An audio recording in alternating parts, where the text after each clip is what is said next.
Managed IAM, the quest for an evolved identity experience, and optimizing vendor relationships, how to get in your partner's good graces.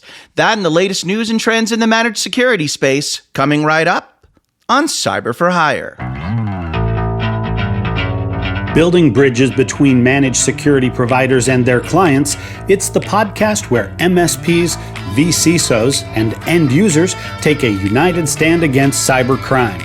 This is Cyber for Hire.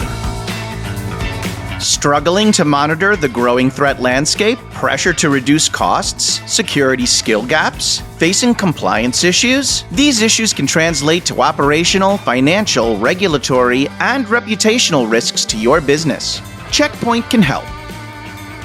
Checkpoint combines an MSSP enablement program, cloud-delivered multi-tenant management, SOC platform, and superior threat intelligence capabilities to give MSSPs the confidence to grow profitably at a reduced risk. Checkpoint is 100% channel-driven. We partner to deliver the best security everywhere. Visit msspalert.com/checkpoint. All right, welcome friends to episode number 23 of Cyber for Hire. How's everybody doing today? I'm Bradley Barth with SC Media in New York, and joining me today about 5 hours north of me on Interstate 95 is my fellow BB, Bill Brenner, Vice President of Content at CyberRisk Alliance, aka the CRA. Bill is filling in for Ryan today. More on Bill's background later, but first we got to get to the important stuff. Today marks the start of CRA's Identiverse conference in Las Vegas, which I'll be covering in person. Last week, I asked Ryan about Vegas buffets. This week, Bill, I want to ask you about gambling. As someone who often researches and reports on topics such as managing risk, how heavy of a gambler are you? What's your game? And do you like betting the sucker bets? No to the sucker bets. I would say I'm somebody that I think you have to take risks to innovate.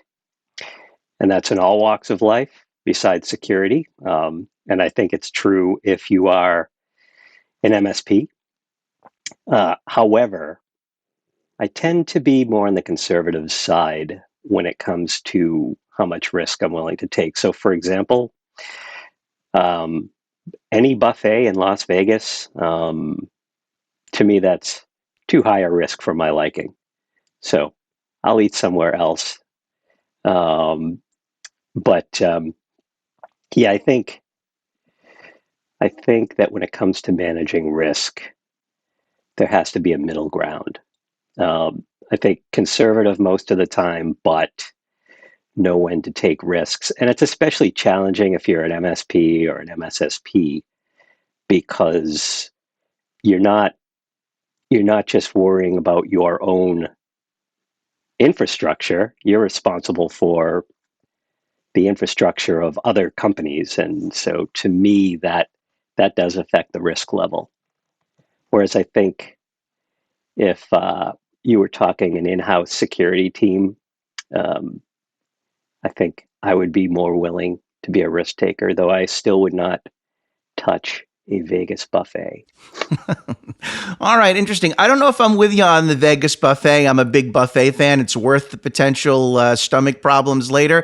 The gambling, I am with you. I tend to be more conservative, play the games where you have your best odds against the house, like blackjack. When I like to pretend like I'm interesting, I'll play some Pai Gow poker because there's a lot of, it's an unusual game and there's a lot of pushes, a lot of ties. No matter what I play, I usually end up losing. Anyway, I was curious to hear your thoughts on that, Bill, and there's plenty more to discuss today, but some news just can't wait, which is why we want to share what's top of mind today. So here's your headline, courtesy of SC Media's Steve Zurier. Researchers from Proofpoint are warning of several API-based techniques that adversaries can employ against Microsoft Teams in order to phish for credentials or deliver malicious executables. One technique involves using undocumented Teams API calls to create a malicious tab, one that points to a website URL, for instance, which you can then disguise as the original default tab. Another technique to abuse is to abuse Teams API calls to weaponize meeting invites by switching out default links with malicious ones. And then a third tactic involves using Teams API or user interface to replace existing links in sent messages with malicious ones. While all of these exploits require the attacker to have previously compromised a user account or a Teams token, these types of compromises are not uncommon. So, Bill, Teams is a ubiquitous tool, one that MSSPs can certainly use for both internal messaging and external communication with clients. Why is this top of mind for you? Well, I hate bringing up the pandemic repeatedly, but I must, because the way we do business, the way we interface with customers, the way we interface with clients has changed so drastically because of the pandemic. And this is just another example of that, where the use of Teams among other platforms for collaboration, for video meeting, for file sharing, the use has just exploded as we've kind of evolved into this hybrid workforce. And Microsoft, who I think has really made vast improvements in how it approaches security since I first started focusing on the security industry 20 years ago. Massive progress, but it's one of the biggest platforms, and so it still has one of the biggest targets. And to that end, I think that MSPs have to really be watching for much more of this than perhaps they were used to 10 years ago. Everybody's more cloud-based. The attack surface has multiplied exponentially as a result, and that makes vulnerabilities and attacks like this all the more worth doing if you're the bad guy. Absolutely. Excellent point. Yeah, Teams is certainly a tool that we've started to really see increased exploitation on the part of attackers, and it's something that certainly is going to continue to be an integral tool. So it's important to be aware of some of the the latest tactics, and certainly now that these tactics are out there in the public, that's great for defenders in order to know, all right, we have to look out for this. But of course, it also makes potential adversaries aware that these are methodologies they can employ. So it's better to act sooner than later in terms of putting in the necessary precautions against these latest techniques. So thanks for your perspective on that, Bill. That's going to be our top of mind hot take for the day. But now it's time to move on to our Infosec news and trends topic of the week. So presenting our big idea in security, managed IAM, the quest for an evolved identity experience. Now, as I mentioned before, today is day one of the Identiverse conference in Las Vegas, where leaders in security gather to discuss advancements in the world of identity and access management. For MSSPs that specialize in managed IAM services, it's important to stay on top of the latest trends, including those revealed in a series of reports and articles that CyberRisk Alliance has published as part of its overall Identiverse pre-show coverage. For starters, CRA's Security Buyer Intelligence Report on IAM IAM looks at the progress that organizations have made toward implementing user-friendly IAM, the biggest pain points impeding their IAM journeys, and the tools and solutions that adopters are prioritizing. So this back and forth session that I'm going to have with Bill now will discuss these and other findings from CRA's coverage. Now, we've got an excellent guest to take us through this discussion today, and I'm not just saying that because he's my boss. He's today's guest co-host, Bill Brenner, VP of Content at CyberRisk Alliance. Bill is an Infosec content strategist, researcher, director, tech writer, blogger, and community builder. He was formerly director of research at IANS, senior writer / content strategist at Sophos, a senior tech writer for Akamai Technologies Security Intelligence Research Team, and he's been an editor and a writer for various online security news publications.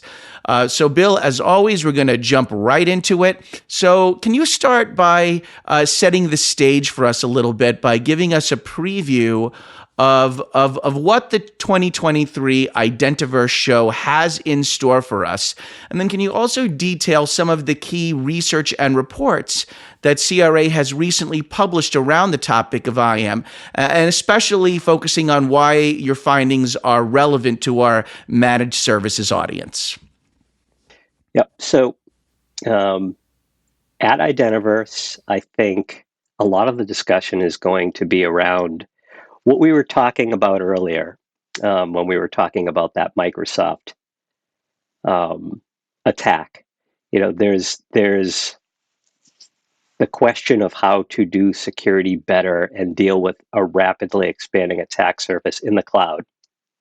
And the challenges there are especially true if you're the person on the security team responsible for identity and access management, or if you're the MSP or the MSSP that is providing identity access management for clients. It's become a lot more complex in terms of risks and in terms of solutions. And I think things that are going to come up are going to include zero trust. So CyberRisk Alliance has done 3 different surveys on zero trust. And this is as part of our CBIR reports, so CyberRisk Business Intelligence reports. These are monthly surveys that we do that cover usually anywhere from 2 to 350 respondents per survey. And the 3 that we have done on zero trust has painted a picture of this conflict. And this is a conflict that shows up again in a CBIR report we just did a month or 2 ago directly on identity and access. There's this clash between getting rock solid security and doing so while maintaining a good user experience. And the two do not always play well together. Zero trust in particular has been a challenge because a lot of vendors tend to sell zero trust as this security device that comes out of a box, when zero trust is really a concept, a philosophy with 4 pillars. But identity and access management is at the heart of that. And it is difficult to have that minimal to no level of trust without making it very hard for people to do their work or to do business with you. And so I think that conversation is going to continue. I think that there'll also be a lot of discussion around passwordless. So there's a lot in the media, there's a lot on SC that we've produced that gets into the prospect that we may really see the end of passwords around the corner. This has been something that people have been talking about for almost 20 years, at least since RSA in 2006, when Bill Gates did the keynote and declared that his goal was an end to passwords. Of course, 18 years later, here we are still using them. We haven't gotten there yet, but technology has really advanced in the last, I keep bringing up the pandemic, but it led to quantum advancements in what we can do. And this is an example of that. And so I think what kind of tools are available as alternatives to passwords, how it will work, how it fits into digital identities. These are going to be discussion points. And I also think that people are going to be talking a lot about, we just had RSA last month. And that conference overwhelmingly was preoccupied with artificial intelligence as a security threat and as a security enabler. And I think at Identiverse, a lot of people will be talking this week about where AI fits in their environments. And so those are just a few of the examples. Interesting. I want to dig a little bit deeper into that cybersecurity buyer intelligence report on IAM. Specifically, I want to talk about certain implementation and adoption trends. As part of the research, you asked IT and security professionals whether they're deploying identity and access management on premises, via a cloud subscription, as a hybrid model, through a third-party service, or as a fully managed service. And managed services came in last at only 8%. A third-party service was the next least common response at only 15%. So I'm wondering if is there a trust issue here in terms of organizations still preferring IAM to be one area where they feel that it's still under their control? I'm curious to hear your perspective on this, especially, again, considering our managed services audience and what those findings mean to them and how they should interpret them. Yeah, I mean, it definitely adds to a challenging environment if you're a managed service provider, because the bigger the company, the more reluctant they're going to be to hand over responsibility for this for somebody on the outside, especially in this environment where third-party providers are really under the microscope, just because of the way that their use has proliferated in the last 3 years. I think that if you're a managed service provider, the places where you're going to find the most willingness, if not trust, the most willingness is, your smaller companies that may not have full in-house IT and security team. Many of those, there's a lot of potential business. But as you start getting to those larger companies, I think that it becomes a lot harder to trust. But I think that's something that managed providers have long dealt with and have long navigated. So I don't think that's necessarily a new challenge. So when you mentioned that data point, I think that is not particularly surprising. Yeah. I want to also talk about pain points. Based on your report's findings, it seems like organizations' perception of which pain points are most difficult to overcome, those perceptions seem to shift depending on how far along the company or the organization is with its IAM implementation. Those that are still in the planning phases, sort of AKA the future adopters, seem to have different responses than current adopters where IAM was already better established within their organization. So could you share with us some of the findings there? And is there any explanation for why the perspective does seem to change? Yeah, I think it all comes back to the way the technology for identity has advanced, particularly around digital identities and passwordless. I think when you look at the data, you see the shift to fully cloud-based identity and access management. And change is scary.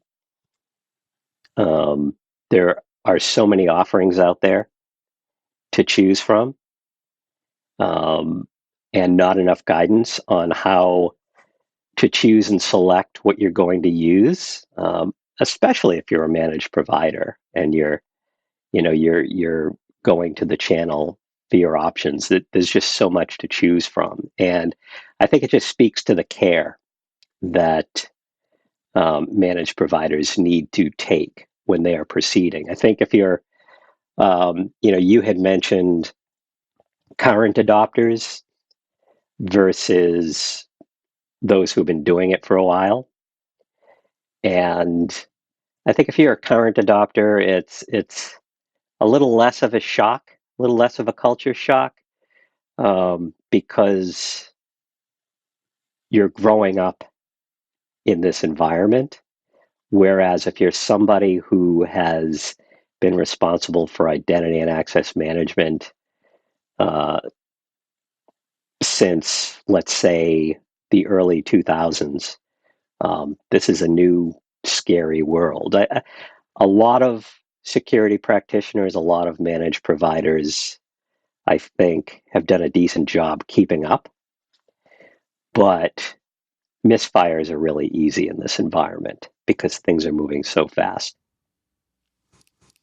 And by the way, for the record, among the future adopters, the top two most commonly cited major pain points were unaffordable IAM products and strained budgets. And among the current adopters and implementers, the top two challenges were identified as zero trust implementation and time constraints.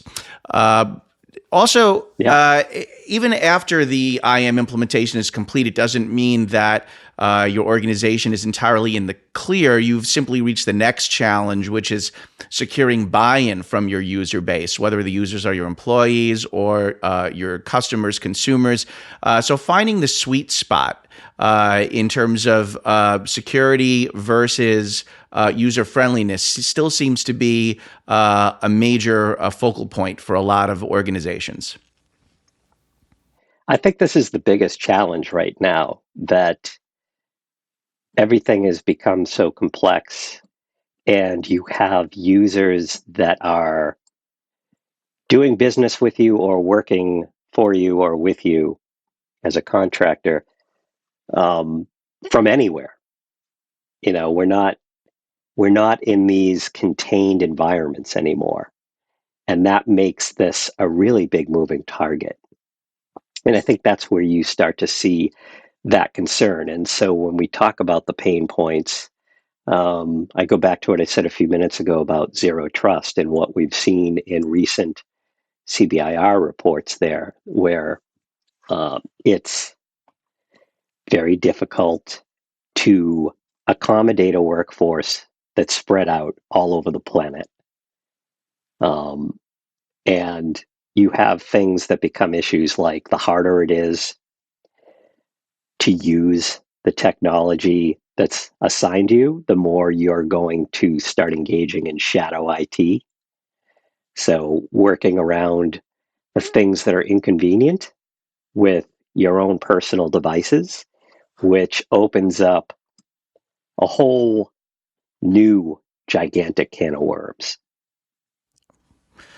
At the conclusion of the CBIR documentation, CRA offered 5 key recommendations to readers. Do you want to share some of them with our audience, particularly ones that you feel like are especially pertinent to our audience? Yeah, so I think, and give me a second because I want to really speak to the MSP audience here. I think it's important to note that these 5 tips tend to be for the general audience. So let's get specific. And for that, just give me a moment. So a few practices, a few tips that will help organizations really move the identity access management goalposts forward are, having an identity access management game plan. So depending on your organization and depending on whether you use managed services or provide them, um, you're going to run into a lot of questions as you consider rolling out updated identity access management policies. So you really have to pick through understanding and documenting what are the roles and responsibilities of stakeholders and end users. Do the policies comply with existing agreements and regulatory frameworks? How much communication and training is needed to get the workforce on board with these developments? So developing an identity and access strategy is critical to really make the right decisions, clarify expectations, and make progress on benchmarks along the way. The other thing that will help you move the goalposts is, and this is hard, this is the heart of it, this is front and center, keeping the user experience top of mind. Identity and access management should never break the user experience. Yet, as we see in the survey results, this is a persistent concern among respondents. I'll actually quote one respondent who said, quote, "It can be difficult at times to find the balance between a better streamlined user experience and high security practices. Not disrupting the end user is difficult and requires more people than we currently have devoted to the project." Now, if you're on the managed services side, that becomes all the more slippery. But really, every decision you're making has to factor in how do you provide the best possible identity and access management without making it a hellish experience for your users, whether they're customers or whether they're employees, whether they're contractors. Um, the other thing is identity and access management. It's not a set it and forget it silver bullet that's going to eliminate all of the breaches out there once and for all. It's really about iteration, not full immunity. It's having solid security, but having the ability to constantly make the upgrades and get better over time. So organizations can significantly reduce their attack surface by, for example, focusing on even 1 or 2 projects at a time instead of trying to eat the entire apple at once. So perhaps that may mean introducing multi-factor authentication to a subset of the company you're working with before scaling it more broadly. Maybe that involves testing out analytics software that establishes a baseline of network activity. Whatever it is, your focus is moving the goalpost in small doses rather than trying to blast across the field in one big sprint. The other thing is think of identity as the perimeter. We used to talk about perimeter security in the context as it being the moat and the walls around the castle to defend the castle. And then people started operating from everywhere, especially during the pandemic. And so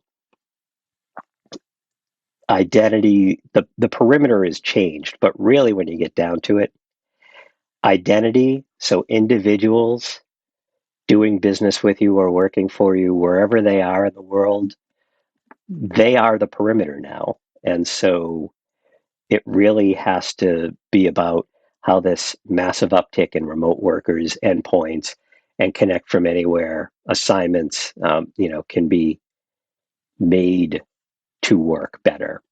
And then finally, another piece of advice in the report is consider aligning with an identity access management provider. Now, this is a no-brainer in my view. There are a lot of companies out there that specialize in assisting you with configuring identity access management solutions and policies.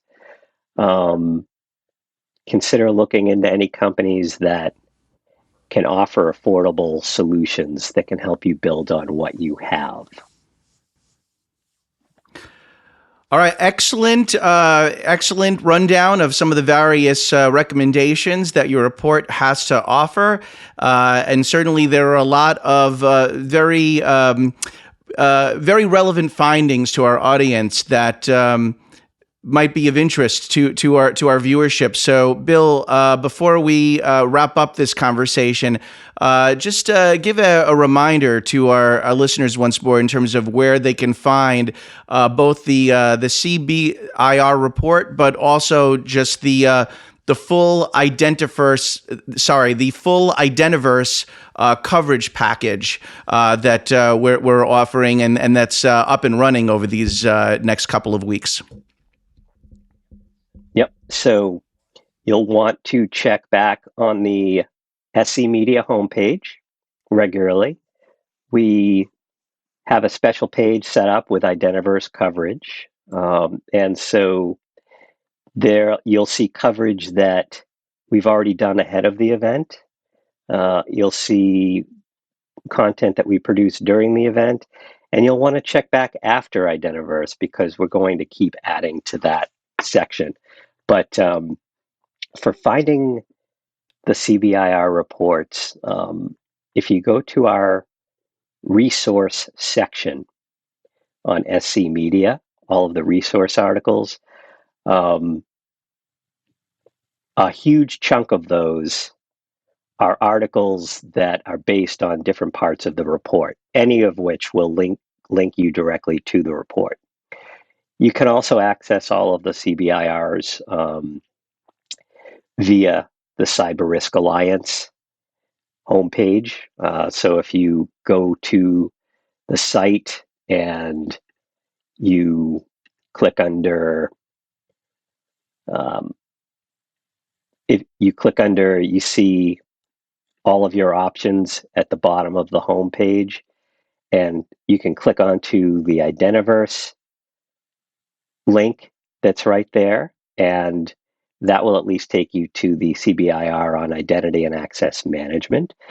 You can also click on the business intelligence page where we have all of these. And a shortcut that I take, if you go to the About on the homepage of CyberRisk Alliance and you go to press, you will see press releases, and most of those press releases are about the CBIRs, and all of which will link you directly to them. All right, excellent. And I would be remiss not to also mention that if you go to the SC Media website, under the events tab, you can find e-summits, and there, back in April, you can pull up an on-demand 2-day e-summit on identity and access management too, which has really some excellent coverage of some key IAM issues, everything from finding support for your IAM program throughout your organization to things like paying for MFA as a premium service and some of the controversy and debate around that and a lot more. There's definitely a lot of food for thought there as well. Bill, before we move on to part 2 of our episode, I wanted to get to know you a little bit more with a segment that we like to call We Speak Geek. We Speak Geek. Now, this is sort of a show and tell type game where we embrace the geek culture that people typically associate with the cyber nerd community. Because at the end of the day, everybody is a little geeky about something. So, Bill, I mean, just looking at your work environment right there, I mean, you have to be geeky about something there. I feel like you could almost pull anything from your immediate environment around you and hold it up and say, this is what I'm geeky about. So Bill, how do you speak geek? So I think the best way to demonstrate how I speak geek is to show you what's behind me. So I geek out over music. You can see right there, Lemmy from Motorhead. I have these miniature guitars, a lot of the Eddie Van Halen guitars. Is Jimi Hendrix right there.